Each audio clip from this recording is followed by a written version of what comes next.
सबसे ज्यादा तेज तरक्की करने वाला मुल्क हमारा देश हिंदुस्तान है। और इसका एतराफ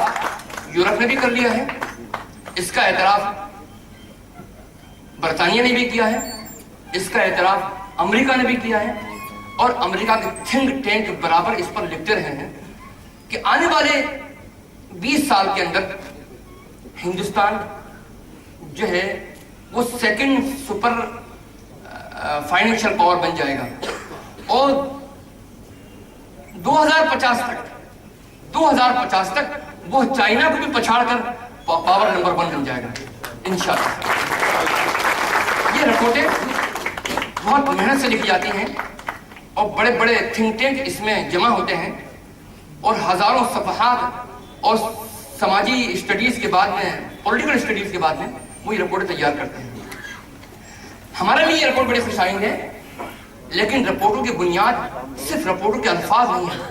बल्कि वो हकीकत है जो हमको अपनी आंखों से नजर आ रही है। और मैं इसलिए ये बात कहता हूं कि हकीकत हमको नजर आ रही है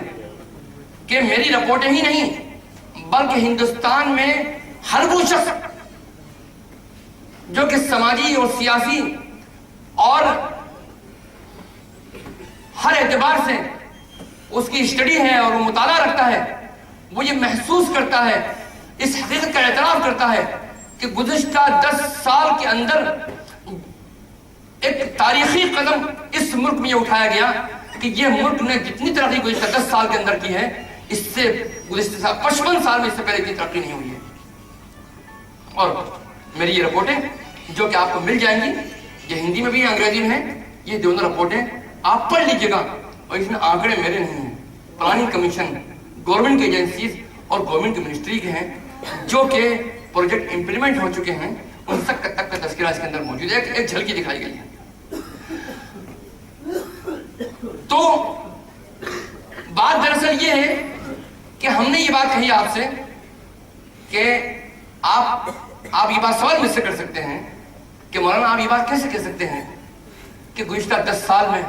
इस मुल्क ने तारीखी तरक्की की है, और उस तरक्की में इस 10 साल में 65 साल हो चुके हैं इस मुल्क की आज़ादी को लगभग, और 10 साल में जो तरक्की हुई है उससे पहले गुज़िश्ता 55 साल में जो तरक्की हुई है। बल्कि मैंने एक मजलिस में साफ साफ ये कह दिया था कि गुज़िश्ता 55 साल की तरक्कियों को एक तरफ रख लिया जाए और इस 10 साल की तरक्की को एक तरफ कर लिया जाए कि 10 साल की तरक्की गुज़िश्ता 55 साल की तरक्की पर भारी होगी अल्हम्दुलिल्लाह। आइए हम हक़ाइक़ से ये जानने की कोशिश करें कि उसकी वजह क्या है। मैं आपको बताता हूं कि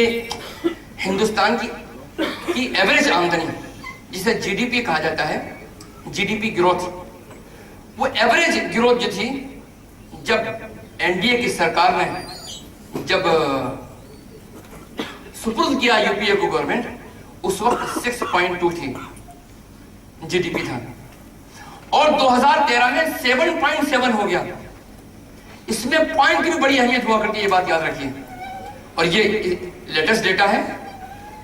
और इसी तरीके से आप ये बात याद रखिए कि पूरे हिंदुस्तान में जो आमदनी हो रही है, उस आमदनी को तमाम हिंदुस्तानी 125 करोड़ बाशिंदों पर तकसीम कर दिया जाए आमदनी को, और डिवाइड कर दिया जाए, तो एवरेज हम निकालते हैं तो 2004 में क्या एवरेज था और आज का एवरेज है आमदनी का, वो भी देख लीजिए कि 2004 में जब यूपीए ने कमान संभाली, इस मुल्क की गवर्नमेंट संभाली, उस वक्त 2012 रुपये सालाना एवरेज आमदनी थी एक आदमी की। 2000 सॉरी माफ कीजिएगा 2004 में 24,143 रुपया आमदनी थी एक शख्स की, और आज 2012 में हम बैठे हैं, आज फीकस आमदनी जो है वो तकरीबन 70,000 यानी 68,747 रुपया एक फर्द की आमदनी है पूरे मुल्क में सालाना। ये बताइए, ये तरक्की नहीं है तो क्या है?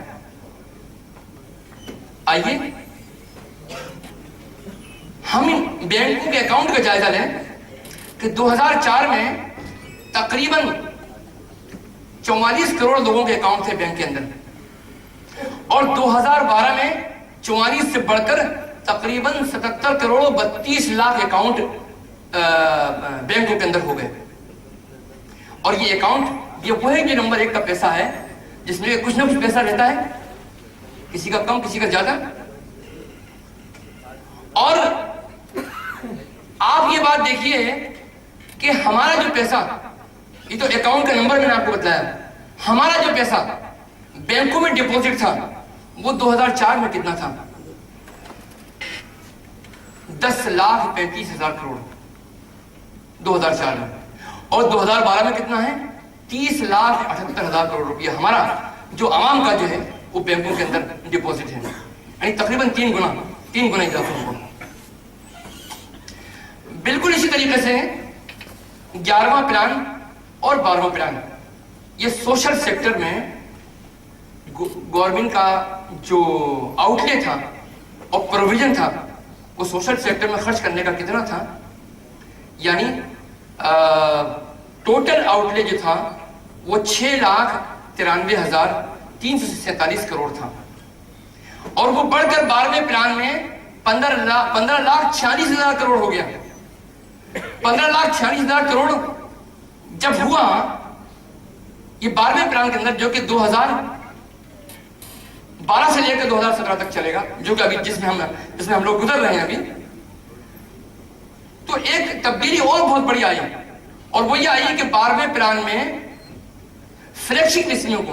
15 पॉइंट प्रोग्राम और दूसरी जो फ्लैगशिप स्कीमें हैं उनका दायरा बहुत छोटा था, पहले उनका दायरा बहुत ही वसी कर दिया गया, और इन फ्लैगशिप स्कीमों को 15 पॉइंट प्रोग्राम में प्राइम मिनिस्टर के शामिल कर लिया गया, और 15,46,000 करोड़ रुपया जो कि मंजूर किया गया 12वें प्लान के लिए, उसमें 15% हिस्सा हमारा है। लगभग 23,000 करोड़ रुपया सोशल सेक्टर के अंदर हमारा हिस्सा है। ये मैं वो बतला रहा हूं जो कि स्कॉलरशिप में जो मिनिस्ट्री का अमाउंट है, मिनिस्ट्री माइनॉरिटी का, ये उसके अलावा का बजट है। ये सोशल सेक्टर के अंदर मोटा मोटा एजुकेशन और हेल्थ, ये 2 चीजें बुनियादी तौर पर उसके अंदर शामिल होती हैं। तो आप तसव्वुर कीजिए कि माइनॉरिटीज में 90% मुसलमान हैं, तो माइनॉरिटीज का जो हिस्सा है उसमें तकरीबन 23,000 करोड़ का है। तो अगर इंक्लूजन न होता तो आज इतना बड़ा इनकलाब माइनॉरिटीज में कैसे आ सकता था? आप आइए, सच्चर कमेटी ने यह बात कही थी कि education is the top most priority for minorities specially Muslim. ठीक है, यानी आप भी इस हकीकत को जानते हैं, हम भी इस हकीकत को जानते हैं कि अगर कोई भी कम्युनिटी और कोई भी मिल्लत और वो कोई भी कौम अगर तालीम के मैदान में अगर आगे बढ़ रही है, इसका मतलब ये इंडिकेशन है और ये अलामत है कि उसका ओवरऑल डेवलपमेंट सही हो रहा है और वो दीगर जिंदगी के तमाम मैदानों में तरक्की कर रही है। और अगर वो तालीम के मैदान में पिछड़ रही है तो इसका मतलब यह है कि वो ओवरऑल तमाम मैदानों के अंदर पिछड़ रही है। आइए, सच्चर कमेटी ने सिफारिशात की और कहा कि तेजी से जो डेफिसिट है और डिफरेंस है तमाम कम्युनिटीज के और मुसलमानों के दरमियान, तो उनको बराबर लाकर खड़ा किया जाए। और सबसे अच्छा काम जो किया वो ये किया गया कि सच्चर कमेटी की रिपोर्ट, सच्चर कमेटी की रिपोर्ट थी, उसको कोई रद्द भी करता है, कोई एक्सेप्ट भी करता है, एक पॉलिटिकल पार्टी का इनिशिएटिव था और उसके ऊपर 1000 सवाल खड़े हो सकते हैं, लेकिन अल्हम्दुलिल्लाह हमारी रिपोर्टें और हमारा अमल खुद शाहिद है और गवाह है हम इस बात के, इसलिए कि हमारी मुख्तलिफ मिनिस्ट्रियों में बराबर मीटिंगें होती रहती हैं। और जो सबसे अच्छा और कदम मुस्तहकम उठाया इस गवर्नमेंट ने, यूपीए सरकार ने, वो ये है कि सच्चर कमेटी की तमाम सिफारिशात में से कुछ को उसने 11 प्लान में और लगभग बड़ी हद तक 98% 12 प्लान में उसको एकोमोडेट कर लिया। अब प्लान जो होता है उसकी समझने की कोशिश कीजिए। प्लान किसी एक पार्टी का प्लान नहीं हुआ करता, कांग्रेस पार्टी का प्लान नहीं, प्लान हमेशा देश का प्लान हुआ करता है। और ये 5 ईयर प्लान ये दिशा तय करता है कि मुल्क की ओवरऑल जो डेवलपमेंट है, उसकी जो तरक्की है, उसकी दिशा क्या हो और कैसे तरक्की करें, उसकी रूपरेखा इस प्लान में तय की जाती है और उसके लिए जो बजट रिक्वायरमेंट है वो उसको मंजूर किया जाता है। ये है प्लान का। और प्लान के अंदर सारे प्रिंसिपल सेक्रेटरीज, चीफ सेक्रेटरी के साइन होते हैं, तमाम स्टेट को, यूनियन टेरिटरीज के तमाम यूनियन टेरिटरीज और के जो लेफ्टिनेंट गवर्नर होते हैं, और उसी के अलावा उसी के साथ साथ जो चीफ मिनिस्टर होते हैं तमाम स्टेट के, वो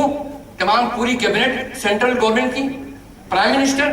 इन सब के दस्तखत उसके ऊपर हुआ करते हैं। अब ये किसी एक पार्टी का प्लान नहीं है, ये प्लान पूरे देश का, पूरे भारतवर्ष का प्लान है। और तमाम सिफारिशात को प्लान में जब एकोमोडेट कर दिया तो पार्टी कोई भी आया या कोई भी हुकूमत आया, इस प्लान का हिस्सा बनने की वजह से हम समझते हैं कि जो सफर,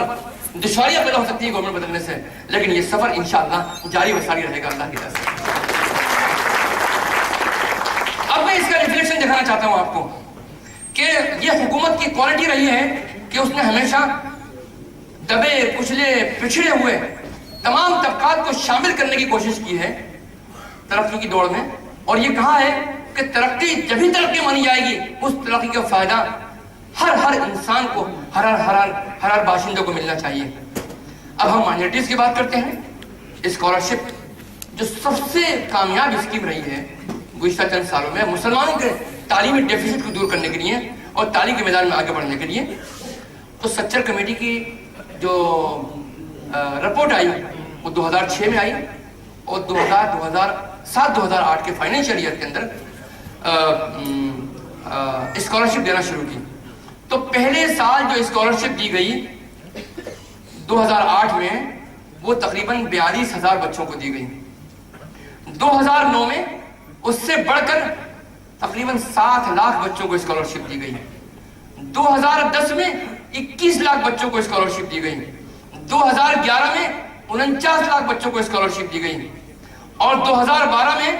62 लाख बच्चों को स्कॉलरशिप दी गई तकरीबन, और 2013 में 72 लाख